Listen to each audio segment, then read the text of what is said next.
बिहार में इस साल की अंतिम तिमाही में होने वाले विधानसभा चुनावों को लेकर सरगर्मियां तेज हैं, जहां सत्तासीन एनडीए में शामिल भारतीय जनता पार्टी, जनता दल यूनाइटेड, लोक जनशक्ति पार्टी समेत सभी दल एक साथ आने को लेकर प्रतिबद्धता जता चुके हैं। वहीं विपक्षी महागठबंधन में भी गठबंधन को लेकर बातचीत जारी है। कुछ समय पहले की बात है, नई दिल्ली में राजद और कांग्रेस की आखिरी बैठक में लोकसभा में नेता प्रतिपक्ष राहुल गांधी और कांग्रेस अध्यक्ष मल्लिकार्जुन खड़गे ने बिहार में नेता प्रतिपक्ष तेजस्वी यादव से मुलाकात की।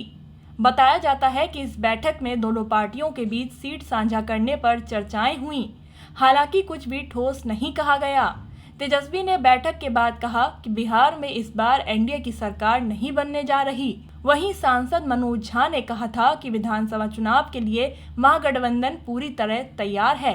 ऐसे में ये जानना अहम है कि आखिर कैसे बिहार में कभी अपने दम पर सरकार बनाने वाली कांग्रेस राज्य में सहारों पर निर्भर हो गई। राजद और कांग्रेस के गठबंधन में साथ आने की कहानी क्या है? कब कब दोनों दल एक साथ चुनाव लड़े और गठबंधन में दोनों का प्रदर्शन कैसा रहा? इसके अलावा कब कब दोनों पार्टियां साथ नहीं आईं और तब उनकी सीटों का गणित क्या रहा? आइए विस्तार से जानते हैं। आजादी के बाद से ही कांग्रेस सिर्फ देश ही नहीं बल्कि राज्यों में भी मजबूत पार्टी के तौर पर उभरी। बिहार में तो कांग्रेस के बेरोक टोक शासन का आलम ये था कि 1947 से लेकर 1967 तक कांग्रेस लगातार शासन में रही। इस दौरान पार्टी के श्री कृष्ण सिन्हा लगातार 13 साल तक मुख्यमंत्री पद पर रहे। हालांकि 1961 में उनके निधन के बाद अगले 6 साल में बिहार ने कांग्रेस के 3 और मुख्यमंत्री देखे। 1967 से 1977 का छोटा दौर छोड़ दें तो कांग्रेस 1968 तक बिहार पर राज करती रही। 1977 ही वो साल था जब जनता पार्टी का उदय हुआ और पहली बार कांग्रेस कर्पूरी ठाकुर के नेतृत्व से चुनौती मिली। हालांकि इस दौर में भी अपनी तीखी राजनीति के जरिए कांग्रेस वापसी में कामयाब रही और मार्च 1990 तक शासन में सफल रही। जगन्नाथ मिश्र बिहार में कांग्रेस के आखिरी मुख्यमंत्री साबित हुए। उनके बाद न तो बिहार में कभी कांग्रेस अपना मुख्यमंत्री बना सकी और न ही कभी कांग्रेस अन्य दलों के मुकाबले ज्यादा सीटें हासिल कर पाई। बिहार में कैसे लगातार घटता गया कांग्रेस का प्रभाव? बिहार में कांग्रेस के 1990 के चुनाव में हारने की सबसे बड़ी वजह 1989 में भागलपुर में हुए दंगों को बताया जाता है। दरअसल इस दंगे में सैकड़ों लोगों की मौत हुई थी। बिहार में तब कांग्रेस की सरकार थी। अपनी राजनीति को धार देने में लगे लालू प्रसाद यादव ने इन दंगों का इस्तेमाल कांग्रेस को घेरने के लिए शुरू किया। 1990 के विधानसभा चुनाव में जीत दर्ज कर लालू यादव की जनता दल सत्ता में आई। 1988 में अलग अलग दलों के विलय से बना जनता दल 1990 में 324 सीटों में से 122 सीटें जीतने में सफल रहा। वहीं कांग्रेस 71 सीटों पर सिमट गई। यहां तक कि भाजपा को इस चुनाव में 39 सीटें मिलीं। लालू ने मुख्यमंत्री बनने के बाद बिहार में मंडल आयोग की सिफारिशों को लागू कर दिया और अपनी राजनीतिक जमीन मजबूत कर ली। मुस्लिम और यादव उनके वोट बैंक का अहम हिस्सा बन गए। लालू के इस कदम की काट कांग्रेस फिर कभी ढूंढ ही नहीं पाई और राज्य में चुनाव दर चुनाव लगातार ये वोट बैंक उससे दूर ही रहा। 1990 के बाद से हुए चुनावों की बात करें तो कांग्रेस के प्रदर्शन में लगातार गिरावट हुई और उसे सरकार बनाने का मौका तक नहीं मिला। फिर कैसे साथ आए राजद और कांग्रेस? कांग्रेस के प्रदर्शन में 1990 में आई गिरावट 1995 के विधानसभा चुनाव में भी जारी रही। इस बार जहां लालू की जनता दल ने अपनी स्थिति मजबूत करते हुए 167 सीटें हासिल कर पूर्ण बहुमत की सरकार बनाई, वहीं कांग्रेस अपने पिछले प्रदर्शन से भी नीचे आ गई। उसे चुनाव में सिर्फ 29 सीटें मिली, जबकि भाजपा 41 सीट जीतने में कामयाब हो गई। कांग्रेस के प्रदर्शन में चली इस गिरावट के बीच पार्टी को अपनी खोई हुई जमीन भाजपा के पास जाती हुई महसूस हुई। ऐसे में 1997 में जब लालू प्रसाद यादव पर चारा घोटाले के आरोप लगे तो जनता दल की सहयोगी पार्टियों का दबाव बढ़ा तो लालू ने जनता दल को तोड़कर अपना अलग राष्ट्रीय जनता दल बना लिया। उन्होंने बिहार का मुख्यमंत्री पद छोड़ा और इस पद पर अपनी पत्नी राबड़ी देवी को बिठा दिया।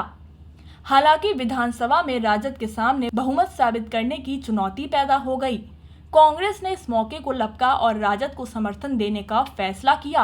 इस तरह जब बिहार में विश्वास मत पर वोटिंग हुई तो भले ही राजद 136 विधायकों के समर्थन से अपना पूर्ण बहुमत का आंकड़ा ना दोहरा पाई हो, लेकिन कांग्रेस के समर्थन से उसे अपनी सरकार बचाने में मदद मिली।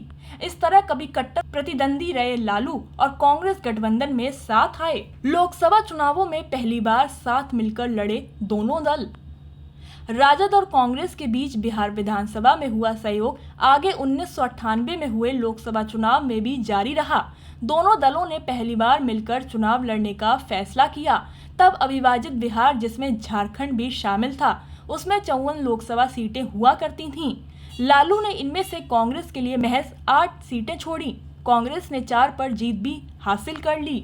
फिर चलता रहा राजद कांग्रेस में कभी हाँ कभी ना का खेल। 1998 के लोकसभा चुनाव के प्रदर्शन से आत्मविश्वास हासिल कर चुकी कांग्रेस ने 1999 के लोकसभा चुनाव में 13 सीटों पर चुनाव लड़ा। हालांकि उसे जीत मिली तो सिर्फ 2 सीटों पर। यहां से राजद और कांग्रेस में तल्खी बढ़ना शुरू हो गई। चुनाव अलग अलग लड़े, नतीजों के बाद साथ आ गए। अब साल आ चुका था 2000, जब बिहार में विधानसभा चुनाव होने थे। कांग्रेस इस चुनाव में एक बार फिर अकेली ही खड़ी हुई। 2000 के विधानसभा चुनाव में लालू प्रसाद यादव पर लगे चारा घोटाले के आरोपों का असर राजद की छवि पर भी पड़ा और पार्टी की सीटों की संख्या 124 पर आ गई। वहीं भाजपा ने 67 सीटें हासिल की। इस चुनाव में नीतीश कुमार ने समता पार्टी को भी बल दिया और उसे 34 सीटें मिली। हालांकि कांग्रेस का प्रदर्शन 1995 के 29 सीटों से भी खराब हो गया। उसे 2000 में सिर्फ 23 सीटें मिली। आखिरकार बिहार में जोड़-तोड़ की राजनीति शुरू हुई और समता पार्टी के नीतीश कुमार भाजपा और कुछ अन्य दलों के समर्थन से पहली बार मुख्यमंत्री बन गए। हालांकि उनके पास कुल मिलाकर भी महज 151 विधायकों का ही समर्थन था, जो कि बहुमत के आंकड़े 163 से भी कम ही था। इसके चलते नीतीश को 7 दिन में ही अपना पद छोड़ना पड़ा। इस बीच लालू ने कांग्रेस और कुछ अन्य दलों से बात करके बहुमत लायक समर्थन जुटा लिया।